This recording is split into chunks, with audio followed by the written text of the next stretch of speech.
Assalamualaikum warahmatullahi wabarakatuh. Gimana kabarnya siswa-siswi SMP yang saya banggakan? Semoga kalian selalu sehat, semangat, walaupun masih pembelajaran jarak jauh atau PJJ.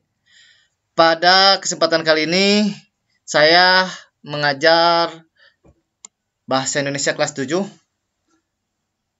Materi deskripsi yang insya Allah saya akan jelaskan apa sih yang dimaksud dengan materi deskripsi ini. Nah, sebelum saya menyampaikan tentang deskripsi, saya akan menyampaikan dulu tujuan pembelajaran. Yang pertama, memahami pengertian teks deskripsi. Yang kedua, memahami isi teks deskripsi. Yang ketiga, memahami fungsi sosial teks deskripsi. Nah, deskripsi menurut KBBI ya, atau Kamus Besar Bahasa Indonesia, deskripsi adalah sebuah bentuk pemaparan atau penggambaran dengan kata-kata secara jelas dan terperinci, yaitu menurut KBBI, Kamus Besar Bahasa Indonesia. Pernahkah kalian mendeskripsikan sesuatu? Mari kita belajar mendeskripsikan sebuah objek. Nah, ini ada sebuah apel. Kalian bisa mendeskripsikannya tidak? Nah, kita bisa deskripsikan. Ini adalah sebuah objek apel. Bisa deskripsikan bahwa apel ini berbentuk oval. Bahwa apel ini berwarna merah. Nah, itu adalah sebuah deskripsi, mendeskripsikan atau menggambarkan. Nah, di sini kan ada sebuah apel ya. Itu contoh dari deskripsi yang saya sampaikan. Nah, saya udah mengetik di sini ya, bahwa deskripsi buah apel ini yang pertama, bentuk buah cenderung oval atau bulat namun tidak sempurna. Terus yang kedua, warna merah tua, merah muda, hijau, dan hijau kemerahan. Itu ada deskripsi sebuah apel. Kulit buah apel tipis dan mengkilat seperti mempunyai lapisan lilin.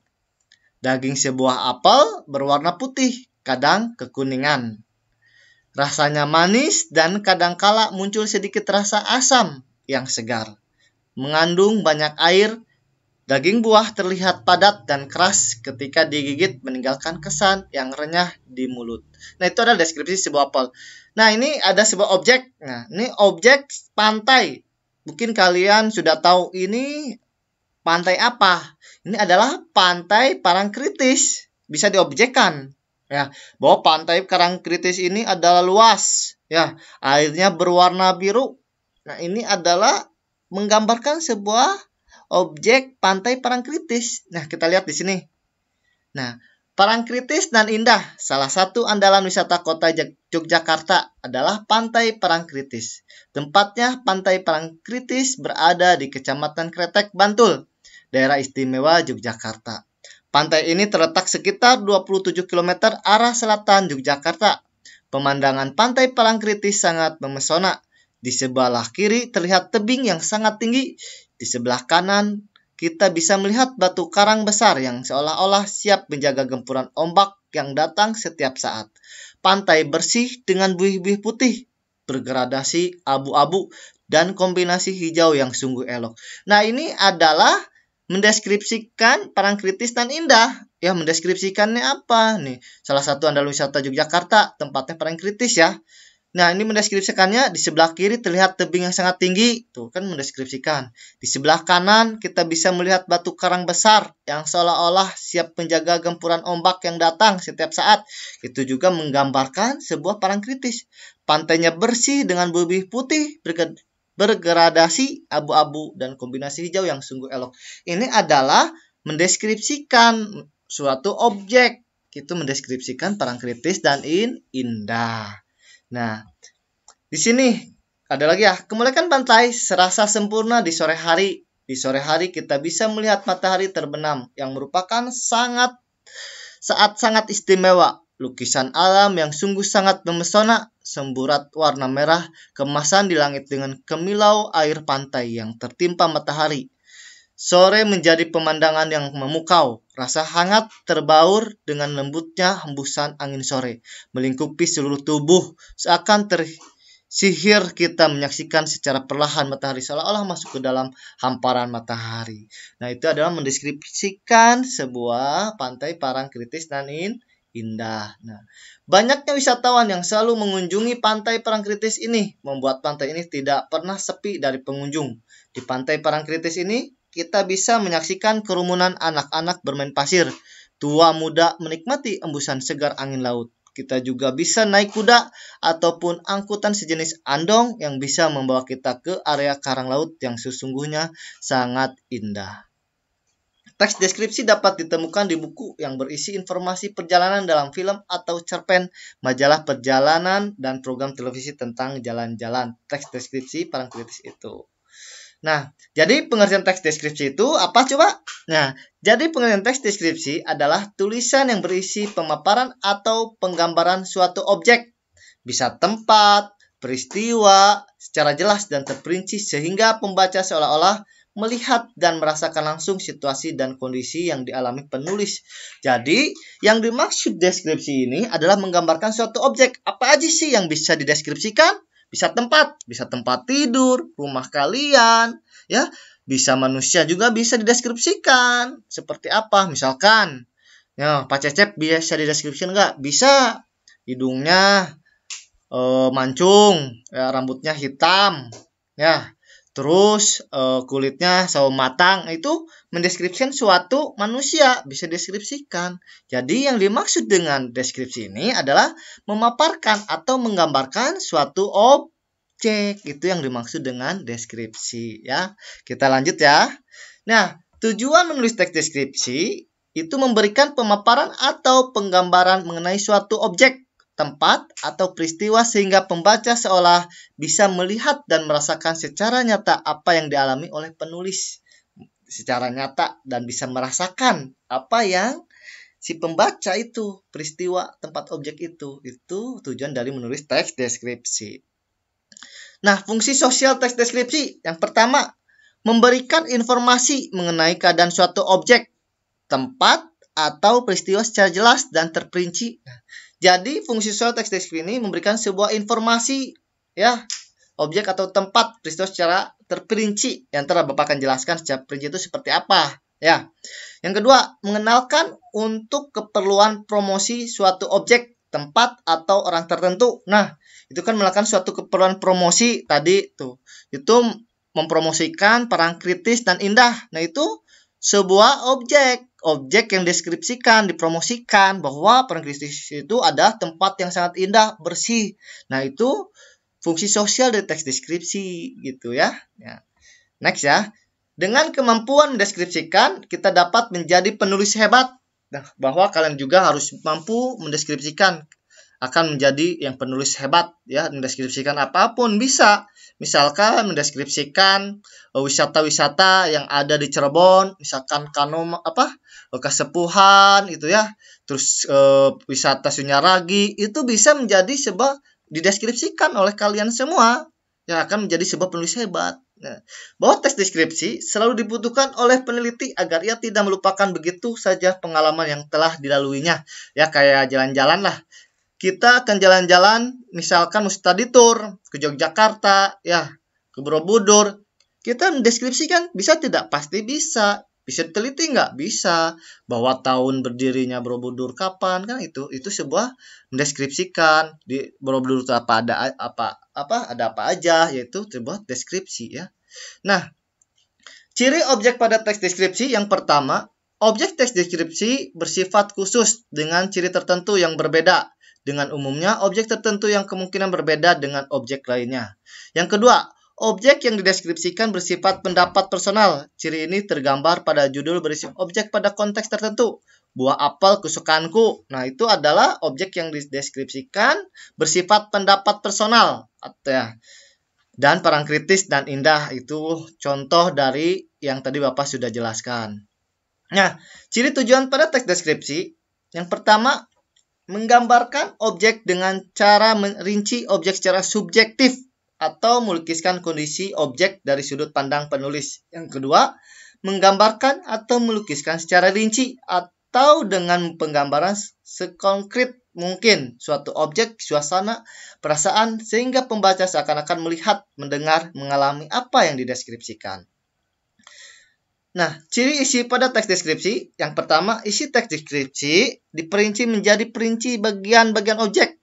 Yang kedua, isi teks deskripsi menggambarkan secara konkret, menggambarkan wisata yang indah akan dikonkretkan, indahnya seperti apa, menggambarkan buah apel akan dikonkretkan bentuknya, rasanya, warnanya seperti apa. Dengan demikian, teks deskripsi banyak menggunakan kata khusus pada kata warna, dikhususkan pada kata hijau, biru toska, merah muda. Nah, ini adalah dikhususkan. Nah, kalau warna ini termasuknya kata umum. Ntar Bapak akan jelaskan ya. Nah, isi teks deskripsi bersifat personal dengan kandungan emosi kuat.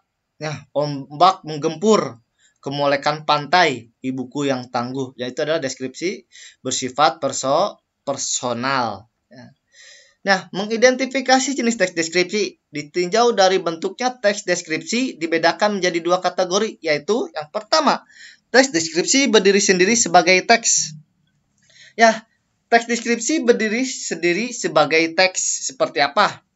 Misalkan itu adalah tadi Bapak sudah menjelaskan bahwa Pak Cecep itu hidungnya mancung, kulitnya berwarna sawo matang, itu adalah deskripsi berdiri sendiri sebagai teks. Jadi menjelaskan sendiri, menggambarkan. Beda dengan teks deskripsi menjadi bagian teks lain cerpen. Ini di dalamnya itu ada bagian sebuah teksnya, dibuat cerpen, ada bagian-bagian di novelnya, lagu, ikan, dan lain-lain. Itu adalah teks deskripsi menjadi bagian teks lainnya. Nah, ciri penggunaan bahasa pada teks deskripsi. Teks deskripsi menggunakan sinonim kata yang bermakna khusus. Nah, apa sih yang dimaksud dengan sinonim ini? Sinonim ini adalah persamaan kata. Ya, hati-hati. Sinonim ini adalah sebuah persamaan kata. Kalau antonim itu adalah lawan kata. Ya, hati-hati jangan ketukar ya. Di sini ada kata umum, kata khusus. Kata umum itu berarti secara umum baik ya. Kata khususnya itu ramah. Nah, terus yang kedua warna. Ini kata umum. Kata khususnya merah. Nah, kata khusus bisa merah, hijau, ya, kuning, biru. Nah, itu termasuk kata khusus, ya. Karena tidak bisa dipecah-pecah lagi. Kalau kata umum itu cuma warna aja cukup. Ya, indah. Indah juga itu termasuk kata umum. Kata khususnya bisa permai dan elok. Nah, kalimat yang digunakan dalam teks deskripsi berisi penjelasan terperinci untuk mengkonkretkan. Kalimat yang pertama, ibuku orang yang sangat baik. Kalimat perincinya, dia berusaha menolong semua orang. Dia ramah dan tutur katanya lembut kepada siapa saja. Nah, bahwa kalimat ini kan orang yang sangat baik. Diperinci. Baik itu seperti apa sih si ibu tuh? Bahwa si ibu ini adalah dia berusaha menolong semua orang. Nah, ini kan secara perinci bahwa si ibu itu orang yang sangat baik karena suka menolong semua orang. Terus yang kedua, dia ramah. Bahwa si ibu ini ada baik karena dia ramah. Tutur katanya lembut kepada siapa saja, itu termasuk orang baik. Ya, itu perinciannya, perinci dari sebuah dari kata baik ini gitu. Bahwa kata baik ini suka menolong semua orang, dia ramah, tutur katanya lembut, itu adalah rincian dari orang yang baik, ibu yang baik. Nah, itu. Nah, di sini ada kalimat kedua, ayahku orang yang sabar. Ini sabar tuh kan terperincinya. Nah, terperincinya apa? Ada kalimat perincinya, wajahnya teduh dan selalu tersenyum menghadapi masalah apapun. Tidak pernah ia terlihat marah-marah dan membentak. Dari ini kan sabar, ini kan kata sabar ini. Kita lihat rinciannya, kok ia bisa sabar, kenapa? Karena dia tidak pernah terlihat marah-marah karena sabar. Nah, itu adalah rinciannya gitu. Nah, selanjutnya menggunakan pilihan kata dengan emosi kuat. Nah, kata sifat baik. Ya, atau disebut dengan adjektiva. Kata emosi yang kuat.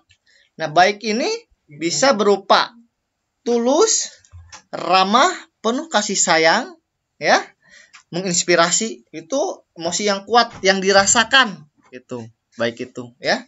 Indah. Indah itu memiliki sebuah emosi yang kuat. Indah itu bisa disebut dengan elok, melok, ya, permai, menakjubkan. Nah, itu sebuah kata emosi yang kuat. Kuat itu apa aja? Bisa dengan tangguh, perkasa, ya, itu sebut kuat. Kuning. Kuning itu ada kuning kemilau, kuning keemasan. Itu menggunakan pilihan kata dengan emosi yang kuat. Nah, bahwa tes deskripsi pun menggunakan majas, batu karang besar siap menjaga gempuran ombak setiap saat. Nah, ada yang tahu nggak? Ini termasuknya majas apa?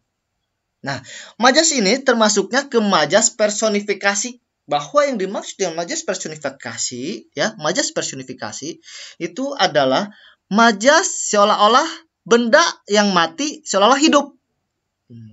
Contohnya, ya, ini kan batu karang besar siap menjaga gempuran ombak setiap saat. Ini kan benda mati, batu ini. Jadi seolah-olah seakan-akan itu hidup. Karang besar siap menjaga gempuran ombak yang setiap saat. Ada lagi misalkan majas rumput yang bergoyang. Nah, berarti kan seolah-olah hidup, rumputnya itu bergoyang-goyang. Nah, itu. Terus yang kedua, pasir pantai lembut seperti bedak bayi. Nah, ini termasuknya majas metafora. Ya, karena perbandingan antara pasir yang pantai yang lembut, ya, pantai yang lembut itu seperti bedak bayi, berasa bedak bayi. Nah, terus yang ketiga, angin pantai dengan lembut mengelus wajahku. Ini termasuk majas apa? Majas personifikasi. Oh, angin pantai dengan lembut mengulas wajahku, berasa mengulas wajahku, seakan-akan hidup gitu. Itu termasuknya majas personifikasi. Nah, bahwa deskripsiku memunculkan kata ganti orang. Ayah panutanku. Nah, berarti ayah ini adalah seorang panutanku. Ya. Nah, ku ini adalah sebuah kata ganti. Si Bagas kelinciku. Nah, kelinciku berarti kan si Bagas. Kelinciku berarti itu kelinciku berarti ku tuh kata ganti orang saya. Nah, itu munculkan kata ganti pada teks deskripsi tersebut. Nah, mungkin itu yang saya jelaskan tentang deskripsi. Mudah-mudahan dapat dimengerti oleh kalian semua. Ya, bermanfaat buat kalian semua. Ya, kalian tetap harus bisa menjaga kesehatan ya. Pesan dari saya untuk kalian di rumah, tetap semangat belajar di rumah. Jaga kesehatan dengan olahraga dan makan yang bergizi. Jangan lupa cuci tangan pakai sabun dengan air yang mengalir sesuai ketentuan. Kalau keluar rumah, jangan lupa pakai masker dan jaga jarak aman. Dan kelima, selalu berdoa agar wabah ini cepat berlalu. Mudah-mudahan dengan ini, apa yang saya sampaikan, materi bisa kalian pahami. Mudah-mudahan bermanfaat. Mungkin itu yang saya bisa jelaskan. Mudah-mudahan kalian selalu sehat, semangat. Insya Allah, dengan izin Allah, kita akan kembali lagi tatap muka. Bapak akhiri, billahi taufiq wal hidayah. Wassalamualaikum warahmatullahi wabarakatuh.